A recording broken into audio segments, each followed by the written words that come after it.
satisfactoria en retrospectiva. Y cuando llegamos a La forma del agua, el primer presupuesto era calculado en alrededor de $60 millones. Y yo sabía que no nos lo iban a dar. Yo sabía que no debía ser así.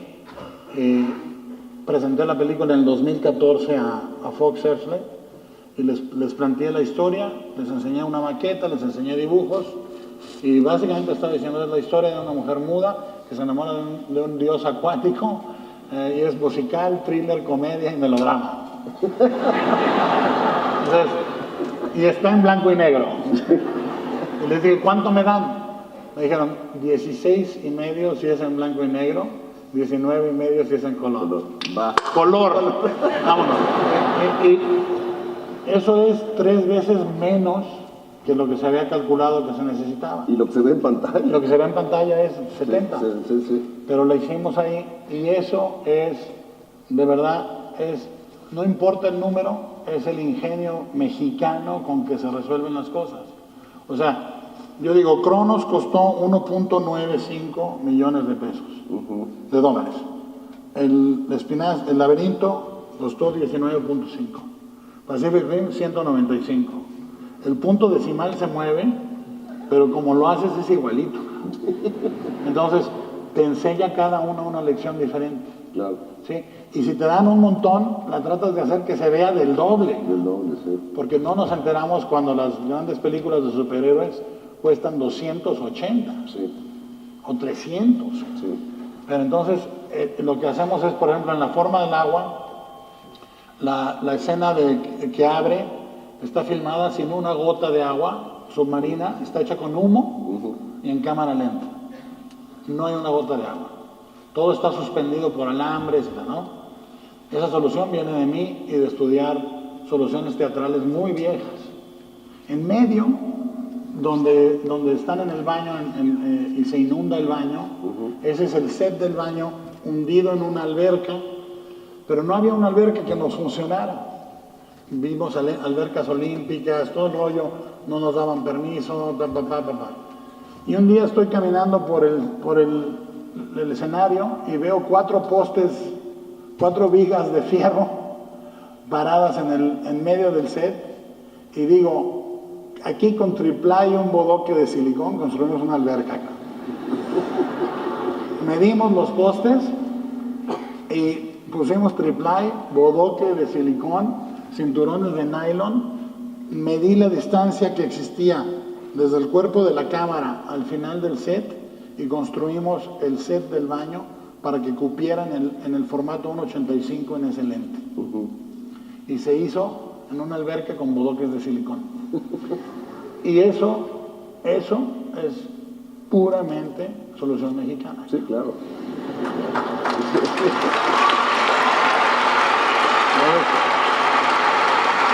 Entonces, a nivel Pacific Rim también hay la solución del bodoque de silicón. No hay mucho del masking. Absolutamente masking. Y igual cuando estábamos a punto de hacer La forma del agua, estábamos haciendo la 3ª temporada de la serie The Strain para Fox y yo pasaba por los sets y decía, esta estructura funciona, no tiren el set. Esta estructura funciona, no tiren el set. Entonces usábamos los huesitos del set para hacer el set de La forma del agua. ¿Sí? Y luego sabía que se iba a quedar el verano, entre la temporada 3 y la temporada 4, se iba a quedar solo el estudio.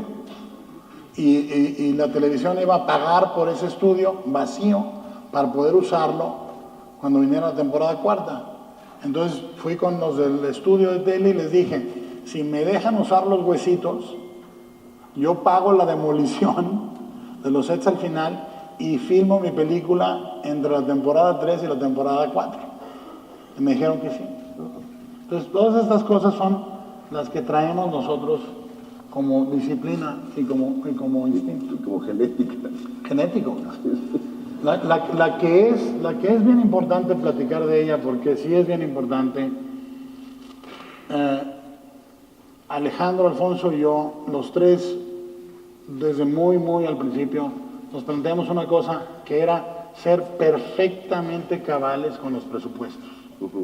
Que no íbamos a obtener de una película ni siquiera una tableta gratis, ni una o sea, es decir, el dinero a la pantalla. ¿Sí?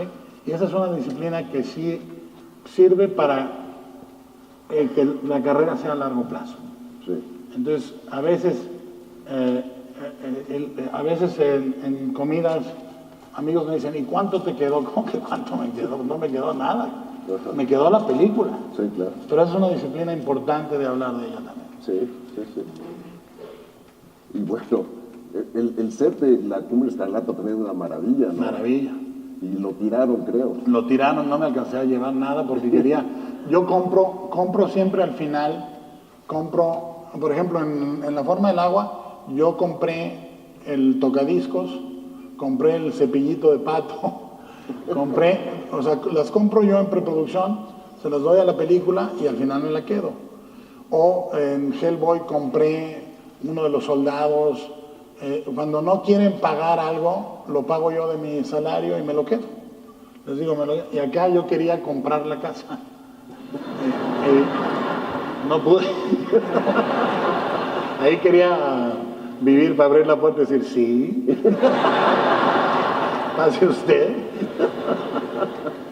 Era un set de esta altura. Sí, sí. O sea, si ustedes venían a la casa, había un elevador que recorría los tres pisos.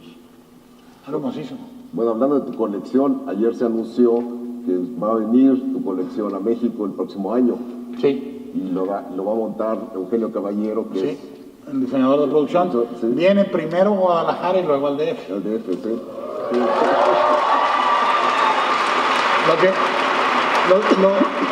Lo que pasa es que lo que vamos a hacer, que es diferente, es no vamos a traer exactamente. La colección se curó diferente para Los Ángeles que Minnesota, que Toronto, porque quería ajustarla un poquito entre cada museo. Y para Guadalajara vamos a curar completamente nuevo. O sea, van a venir los objetos claves que la gente puede identificar. Vamos a ver cosas nuevas de La Forma del Agua, etcétera, etcétera, pero vamos a hacer una curaduría importante de narrativa gráfica mexicana. Abel Quesada, Germán Butze, vamos a tener Super Sabios, La Familia Burrón, Fantomas, estas cosas que son nuestras, ¿sí? Y que son efímeras si no las cuidamos. Vamos a tener, tengo y exhibí en las otras curadurías el primer contrato del Santo y su credencial de la ANDA, pero vamos a curar una cosa más amplia de luchadores, vamos a curar cosas de melodrama mexicano. Es decir, lo que me importa, mira, la exhibición es muy sencilla, no es sobre mis películas y ni es sobre algo específico, es decir, poder mostrar la confluencia que existe entre lo popular y lo prestigioso y lo accidental y lo religioso y todo en la confluencia de una forma de imaginación, porque cada uno de ustedes tiene su propia alquimia imaginaria, su propia cosmología, que se puede formar por la confluencia del cine, la animación mundial, lo local, dónde viven y a qué horas van si son católicos, protestantes, ateos, lo que sea. Esa confluencia, lo único que trata la exhibición de decir es todas estas piezas embonan como relojería en la creación de esa imagen final, ¿sí? Y es bien importante el reconocimiento de lo popular, pero es bien importante la cohabitación en un espacio museográfico de alguien como Julio Ruelas, Gustavo Doré, Piranesi, al lado de una familia Burrón, al lado del Fantomas, lado a lado, ¿sí? Porque creo que es bien importante y fundamental que entendamos que lo que somos es materia que viene de todos lados. No existe tal cosa como la materia vil. Esa es la clave de la alquimia, la transmutación del metal vil en oro. Esa es la creación artística, la transmutación de todo lo que los hace ustedes en lo que narran ustedes. Y ese es el propósito es la democratización de las influencias en la creación de la imagen personal. Sí. ¿Sí? Bueno, ahora sí, vengan sus preguntas. Vamos a ver, la gente con los micrófonos muy atentos para ir para todos lados. Hay que ir arriba, hay que ir en medio y hay que ir abajo. A ver, ¿quién? Gusta. ¿Hay micrófono? Sí hay micrófono. Pues bueno, primero que nada, Guillermo, decir que soy un gran admirador tuyo, eres toda una inspiración para mí. Y bueno, me parece que en La forma del agua y en El laberinto del fauno y en otras películas usas a estos personajes que son como metáforas de algo mayor, como de la codicia o del amor o del otro. Y yo cuando veo tus películas lo siento mucho más real que si simplemente mostraras la realidad tal y como es. O sea, tu lenguaje fantástico es uno que se siente muy real, al menos para mí. Te agradezco muchísimo lo que dices, muchísimo. Mira, la vocación narrativa, o sea, si tú piensas en el origen del cine, los Lumière le dan nacimiento a la crónica. La crónica, por definición de diccionario, es la narrativa de una sucesión de hechos sin calificativo ético o moral. Es decir, se ocupan de la realidad. ¿Sí? Poquito después y poquito cerquita, Georges Méliès le da nacimiento al fantástico, a la parábola y a la fábula. ¿Sí? Y a través de hacer lo imposible, puede reflejar lo real. El hombre como especie, la humanidad como especie, tiene dos existencias concretas, la física y la metafórica. ¿Sí? Existimos a un nivel físico y existimos a un nivel simbólico. Y las dos cosas tienen el mismo peso en nuestra existencia. O sea, ¿qué somos, lo que hacemos y cómo nos frenamos, nos impulsamos o lo que sea? Viene tanto de nuestras conexiones físicas como de las simbólicas, y a lo que le damos poder y a lo que no le damos poder. Por eso la fabulación, en concreto la parábola, es una forma de aprendizaje religioso ancestral, común a casi todas las religiones que existen, ¿sí? Porque la parábola permite la abstracción a través de la concreción de un símbolo. ¿Sí? En el estudio del folclore existe el mito, el cuento de hadas, la fábula, pero aledaño a eso existe la parábola, y lo que trato de hacer es agarrar las formas, agarro las narrativas más sencillas, las más comunes y corrientes, ¿sí? Las más... ¿De qué trata la película? No es la anécdota, es el cómo, el dónde, el por qué. O sea, fíjate, estas cosas califican todo y te muestran la gran variedad de decisiones narrativas que tienes que enfrentar. Si tú agarras la misma historia, la cuentas 10 veces, Romeo y Julieta, en Verona con los Capuleto y los Montaño, o los Montesco. Ok, está bien, la voy a ver, va a estar buena.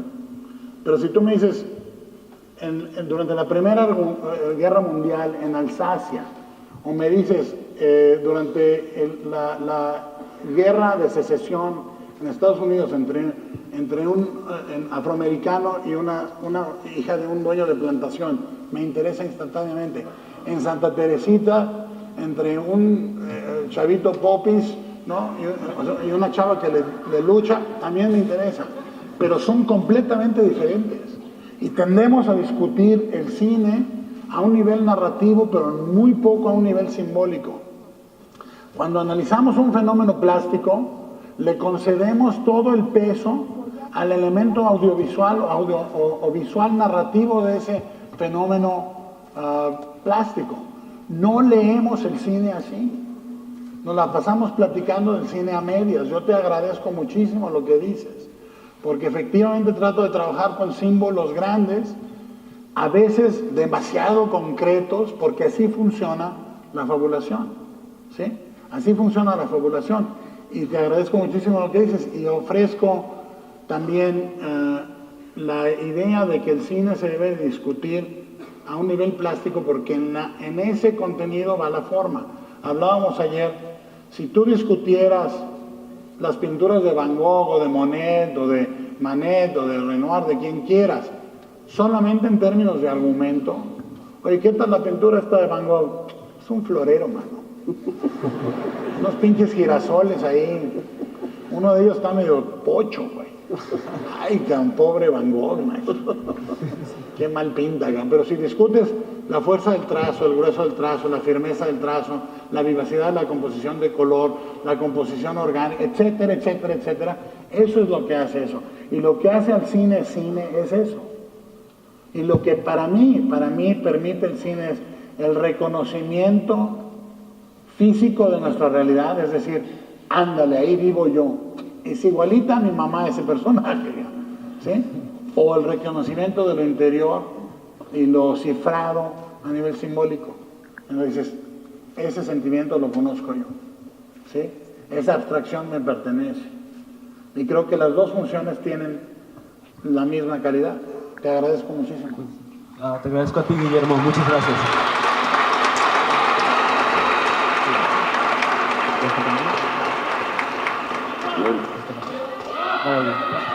Una pregunta. O sea, los de los micrófonos, córranle acá. Guillermo, acá está el micrófono. Una pregunta. Guillermo, acá arriba, a tu derecha, acá, ya. Perfecto. Ahorita, bueno, ¿ya puedo hablar? Sale, yo tengo ficha 2. A ver, échale. Mira, muchas felicidades por tus premios, te los mereces, has puesto el nombre de México muy en alto, has demostrado que, sobre todo los tapatíos, somos bien chingones. Bueno, ahora lo que me atañe a mí hoy estar aquí es de que en el 2015, en la FIC 2015, platiqué contigo, hicimos una promesa. Te voy a poner un poquito en contexto. Te platiqué que en el 2010 había trabajado en el desarrollo de un videojuego basado en la trilogía de la oscuridad, iniciando, ¿te acuerdas? Si no te acuerdas, fíjate yo. El problema fue que ese día me levanté, fui al trabajo y a las 8 de la noche estaba platicando contigo. No traía el proyecto. Tú me lo pediste y me dijiste que la siguiente vez que regresaras, te lo entregara. Y vengo a cumplir esa promesa. Órale. Lo pelo.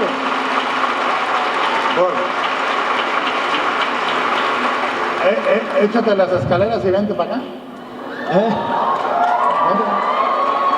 ¿Voy para allá? Sí, a huevo. Pues ni modo que brinque yo para allá. ¿Lo aviento? ¿Voy para allá? Yo también. Órale. Guillermo, ¿Qué? buenas tardes. Hola. ¿Dónde estás? Acá estoy, enfrente. Órale. El día de ayer, en la zona metropolitana de Guadalajara, hubo 5 muertes violentas. 4 en el municipio de Tlajomulco de Zúñiga. ¿Tú crees que en esta región una escuela de cine ayude a encauzar la rabia y ayude a la prevención del delito? Mira, la escuela, o sea, nos ocupamos de ella de manera diferente a la realidad creativa, es decir, pero van de la mano. Hay una escuela de cine, ¿sí? Existen escuelas de capacitación audiovisual, carreras, etcétera, etcétera.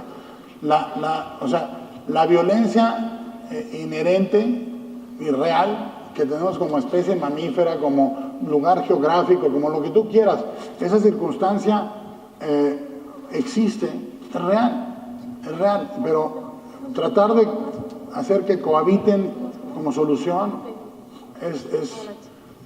es meramente aleatorio, man. O sea, no creo que una escuela de cine resuelva 4 muertes al día, no lo creo. No lo creo, pero la manera en que crecemos y lo que sabemos o podemos extraer de eso como conocimiento es bien diferente. O sea, yo iba de la mano de mi abuela al PAN y cuando estábamos comprando semitas y conchitas y todo ese rollo, estaban la alarma ahí en primer término, es decir, nuestra relación con la violencia, la cultura, lo que está pasando, esa es otra discusión muy aparte. Lo que nos atañe ahorita es lo que podemos hacer en nuestro círculo inmediato de creación, ¿me entiendes? O sea, ¿qué podemos hacer para cambiar esa circunstancia? Y hay que hacerlo, ¿sí? No podemos ahorita entonces traer otra cosa, ¿sí?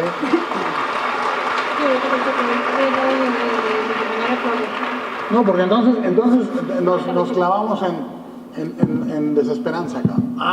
Si no hay solución para todo, no hay solución, ¿no? Cuando hay solución para algo, hay solución para eso. Y hay que clavarnos en eso ahorita un ratito, para que toda la raza que está aquí, que puede salir de aquí con una idea, se salga con una idea. ¿Sí?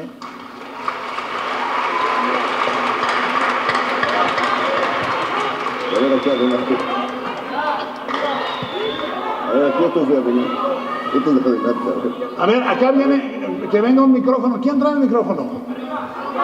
¡Acá arriba! Échale, ahorita van.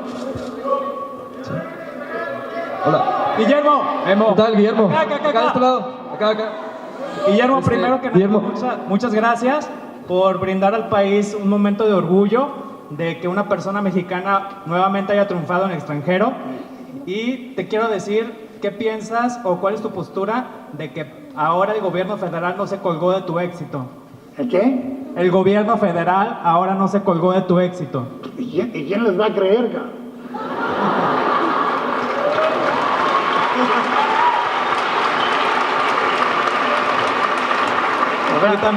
Y también quisiera... Para mí, si quieren reaccionar, que reaccionen con más lana para la labor artística. O sea, que reaccionen apoyando a las escuelas de cine que están en situación bien difícil. Si hacen eso, encantado que sea una reacción a lo que sea. ¿Sí? Si hay un acto en concreto, bienvenido, mano. Al nivel que sea. A quien pueda dar, que dé. Eso, encantado, ¿no? Pero lo demás, pues, o sea, no. Gracias. Órale. Aquí adelante, yo. Guillermo, A ver, ahí va. Órale. Sí, Gracias. órale, sigues tú, acá. Sí, pero espérate que... Micrófono aquí, luego ya tú. Ok. Órale. gracias. Órale, Gracias. aparte, espérense. Aparte les digo, la idea era acabar ahorita, ni madre. Nos quedamos media horita más y si no, le seguimos. Hasta la saquen, entonces le seguimos. Pásate. Guillermo, soy Alex Morgan. En 1982, en un aula del Instituto de Ciencias, tuve la fortuna de ver tu primera película. Ni más sentido pésame. No. En esta película, una señora con una silla de ruedas nos asustó a todos. Esa es la tercera, cabrón. Pensé que era tu primera. Se veía como la primera. Era la tercera. Pensé que era tu primera. Sí, yo también, ya. Me acerqué y te pregunté cómo lo habías logrado y me dijiste con una cámara de 16 milímetros. Yo sabía que mi abuelo tenía una parecida. Super 8 de mi papá. Super 8, exactamente. Le llamamos 16, pero es Super 8 Era Super 8. o el nombre comercial.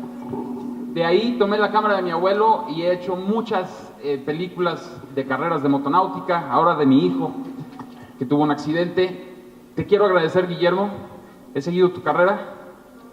Me he sentido inspirado por ti. Gracias. Me sentí orgulloso de ser miembro del Instituto de Ciencias por ti. Y hoy me siento orgulloso de ser mexicano por ti, Guillermo. Gracias. Muchas gracias. No. Está bien. Hola. Acá. Acá. Hola, maestro.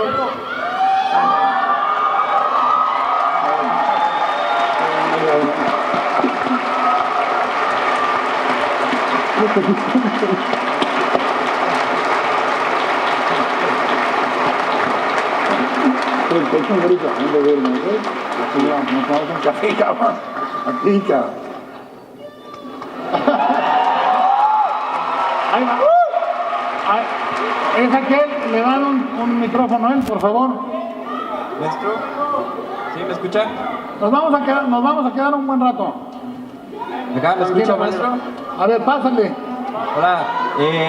Muchas felicidades. Guillermo, ¿va? A ver, primero el chaparrito y luego tú. Ahí va. A ver, pásale. Maestro, ¿me escucha? Sí. Muchas felicidades, Bueno. maestros. Estoy súper orgulloso. Muchísimas gracias por venir aquí a Guadalajara. Gracias.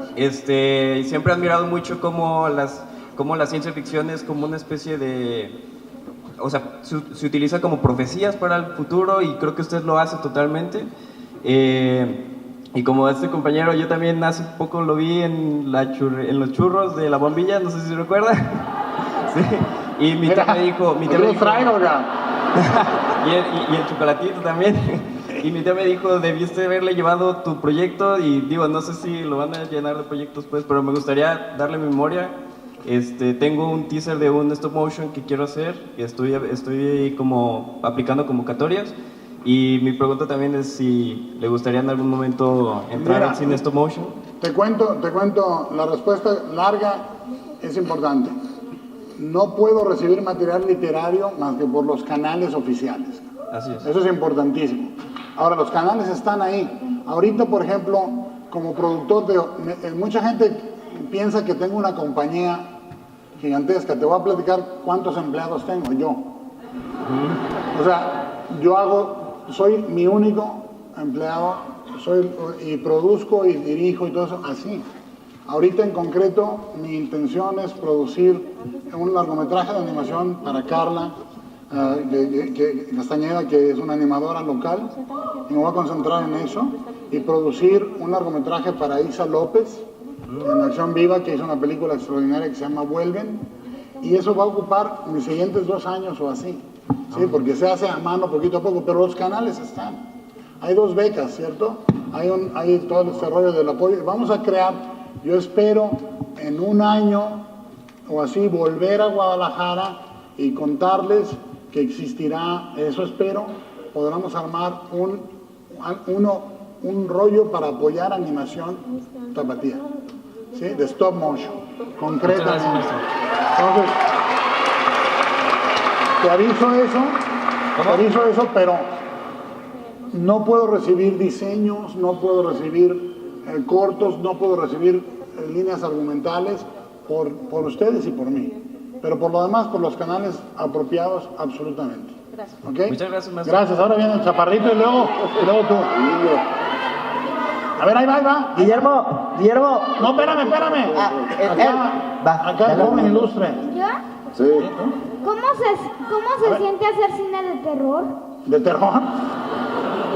Mira, lo que es bonito es que, digo, cuando funciona muy bien, cuando no está de la chingada, ¿no?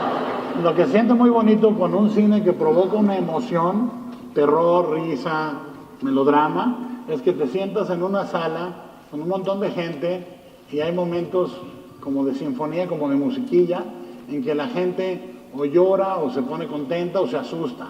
Y eso se siente muy bien. Ahora, cuando supuestamente se tienen que reír y no se ríen, o cuando tienen que llorar y no lloran, muy difícil. Pero siente, para contestarte luego a toda madre. Acá, Guillermo, por favor. Sigue acá y luego tú. Ok, va. Órale, ahí va. Hola. A ver, Hola, no, Guillermo. venía una mujer que quería... Guillermo, acá arriba. Ahí va. Espérate. A ver, ¿quién? Yo. Por favor. Vamos a dejar que esté el micrófono en manos de alguien acá. A ver, Sí, adelante. Bueno, buenas tardes. Gracias por todo lo que hiciste. Nos hiciste vibrar a la tierra tapatía, obviamente, y estamos felices por eso. Sin entrar en muchos detalles, hace 1 año y medio yo estuve en Estados Unidos durante las elecciones y sin entrar en algo muy específico, realmente sentí la necesidad de representar a Jalisco y a México y de hacer todo lo posible por los paisanos que están allá.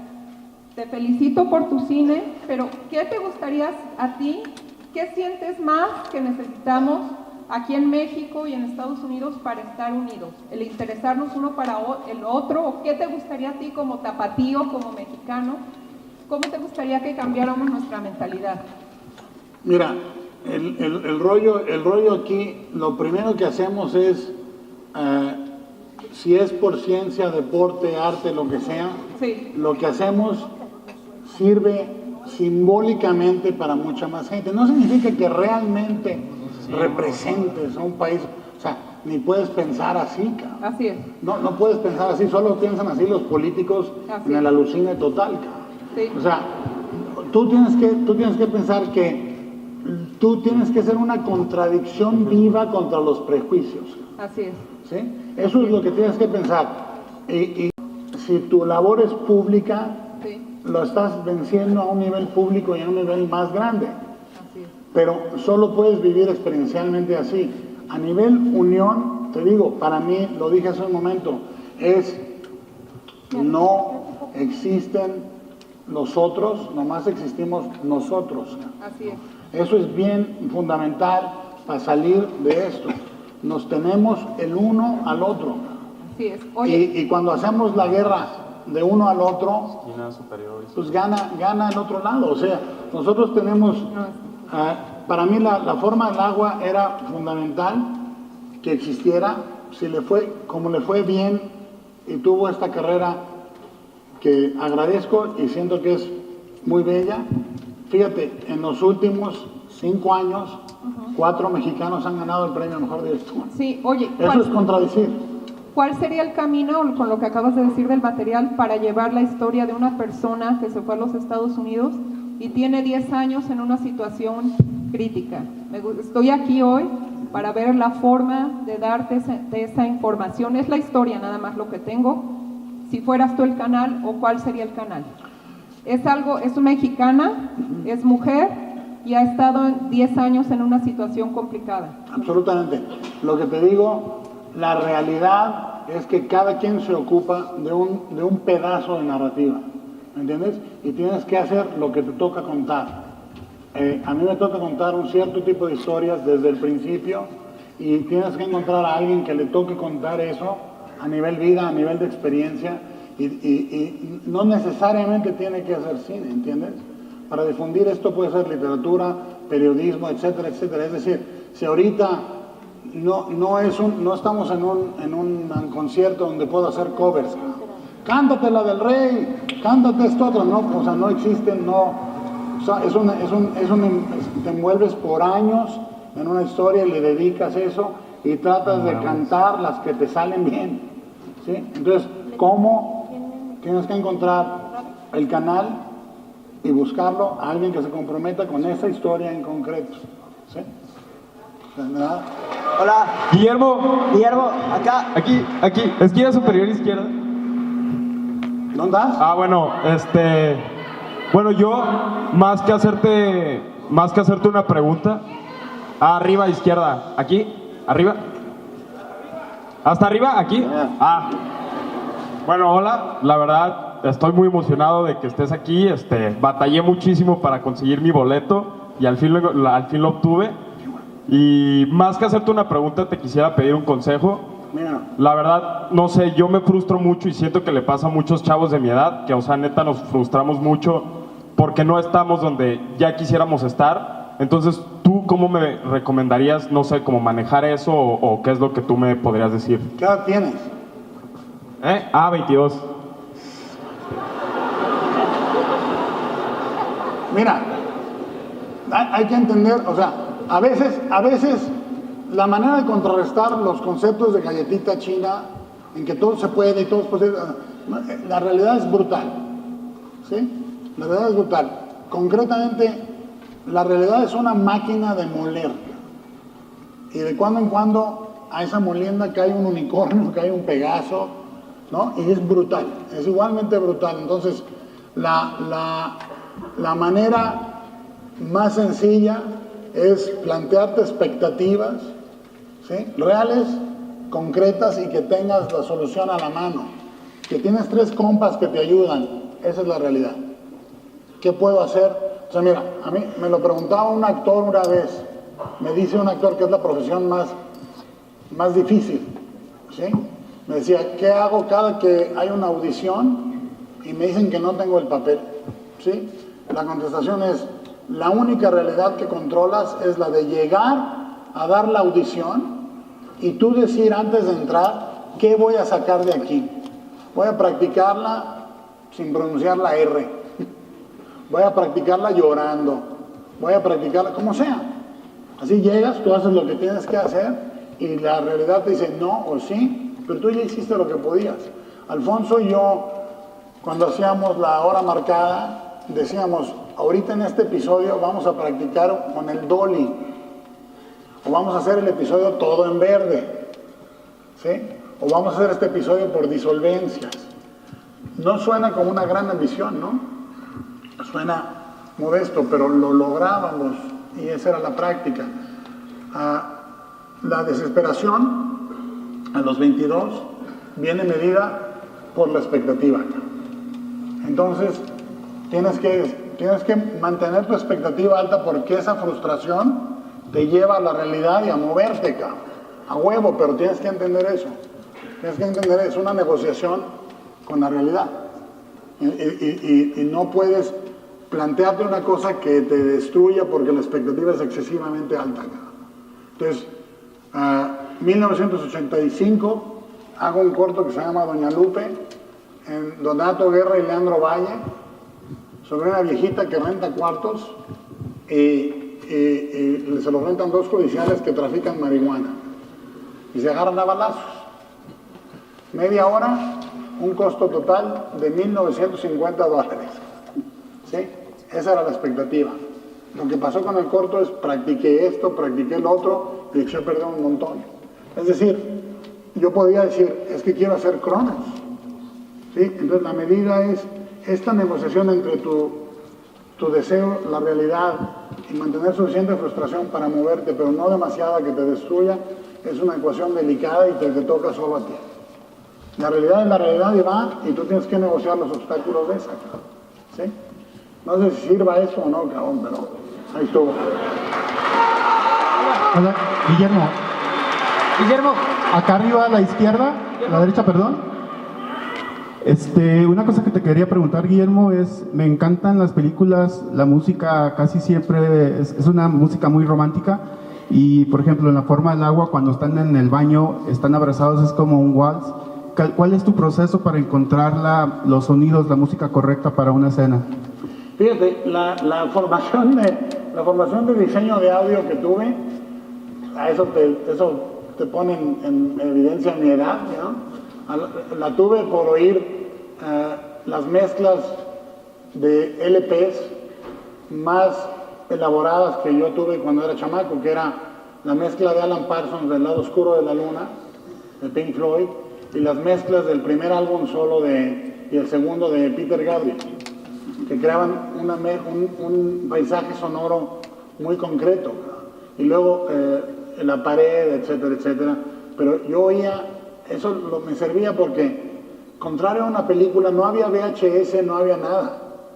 Pero contrario a una película, el LP lo tenía, lo ponía, me ponía los audífonos y me ponía a oír cómo viajaba el sonido de un lado a otro, se contestaba.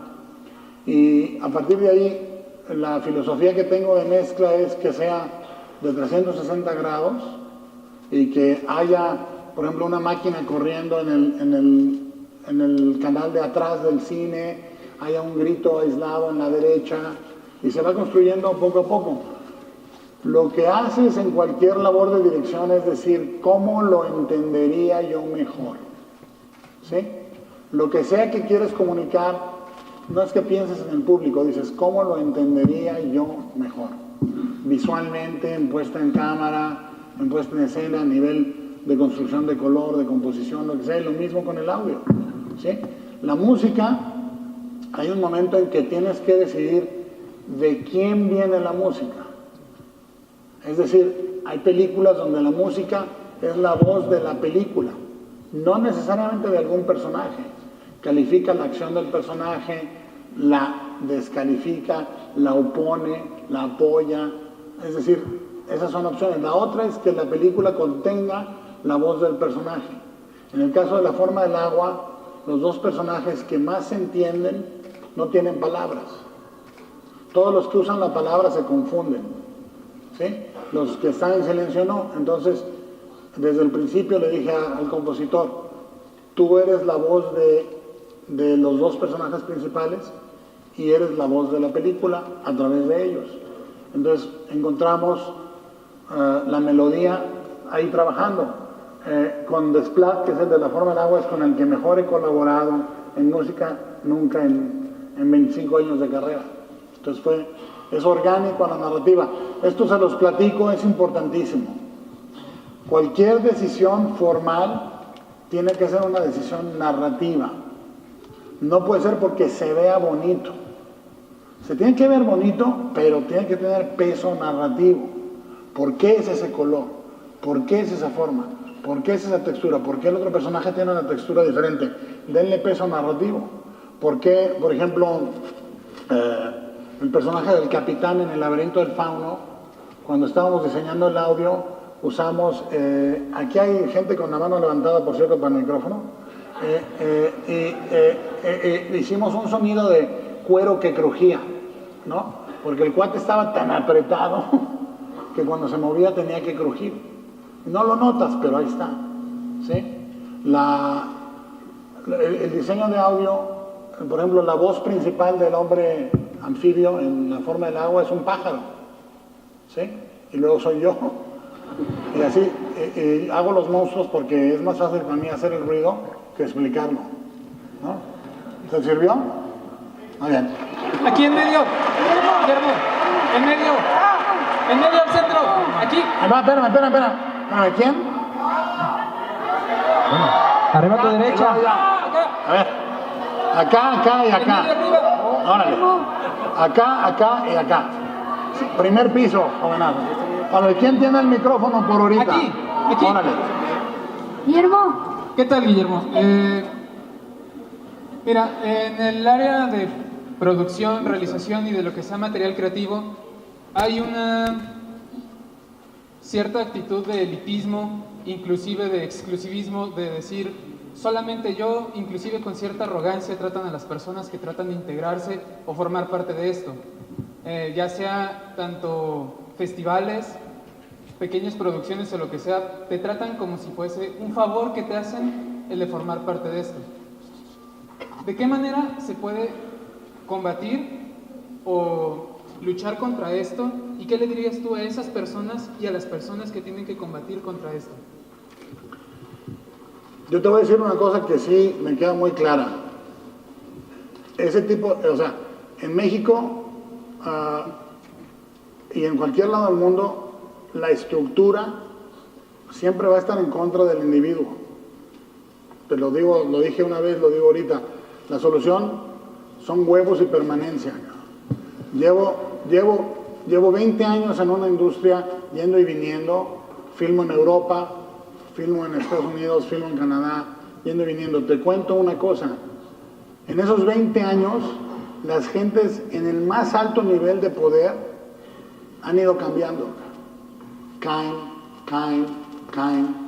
y ahí sigo. ¿Sí? Entonces tú tienes que tener fe en tus huevos, ovarios y en tu permanencia. Si tú tienes fe en tu permanencia, o sea, no te vas a rajar y le vas a echar todos los putos kilos del mundo, es lo único que tienes, porque nadie te va a dar nada más. O sea, huevos tienes que hacerlo.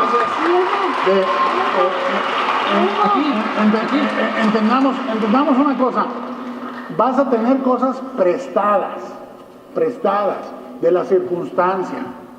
La circunstancia te va a prestar cosas, pero lo que tú tienes es lo único que tienes, ¿sí? Y eso es bien importante. Estos agarran los prestados, como yo te digo, hace 20 años llegamos, y lo conté ayer, y es una anécdota espantosamente clara. Guillermo Navarro, que después ganó el Oscar por El laberinto del fauno por cinematografía, fue a buscar a una gente que lo representara y le dijeron, ¿para qué quiero mexicano si ya tengo jardinero? ¿Sí? O sea, si ahí para Guillermo y se va y dice, pues voy a abrir una escuela de capacitación ahí acaba eso, pero Guillermo le siguió. Cuando yo llegué, tuve encuentros igualmente ilustrativos, me seguían mandando, me mandaban guiones de matador, de toreador, de toreros, de charros, del zorro, ¿no? Y yo decía, ¿ustedes le mandarían a David Cronenberg un guión de la Policía Montada de Canadá? No, ¿verdad? O a Bertolucci le mandarían solo las películas de italiano, no, hizo el último emperador, ¿verdad?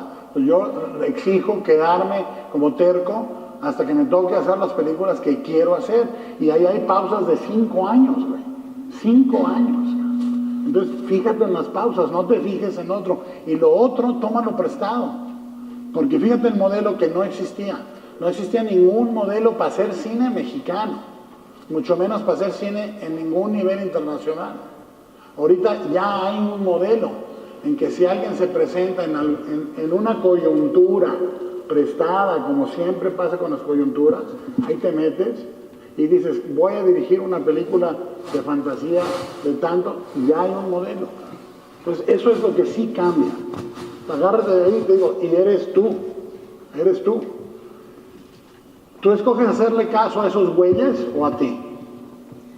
Si le das caso a esos güeyes, ya valió madre. Gracias. Y te juro una cosa, en 10 años, cuando vuelva acá y nos volvamos a ver, me dices si siguen ahí o no. Y me cae de madre que no van a estar ahí. Va a estar otro. Va a estar otro. Con otra cara, pero la misma pinche función de joder, cabrón.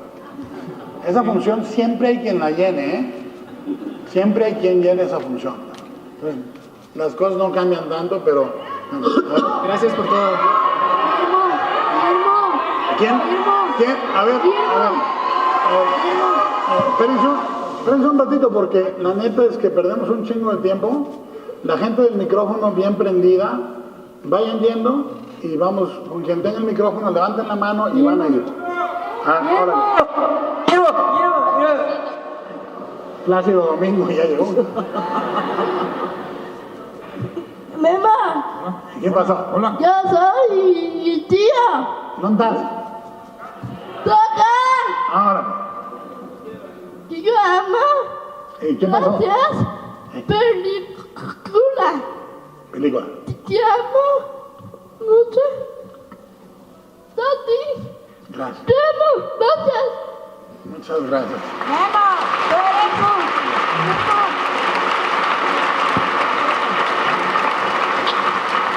Tú eres su tío de Monse, primo de nosotros. Ella tiene súper lo máximo de ti y siempre está al pendiente de ti. Te estima mucho.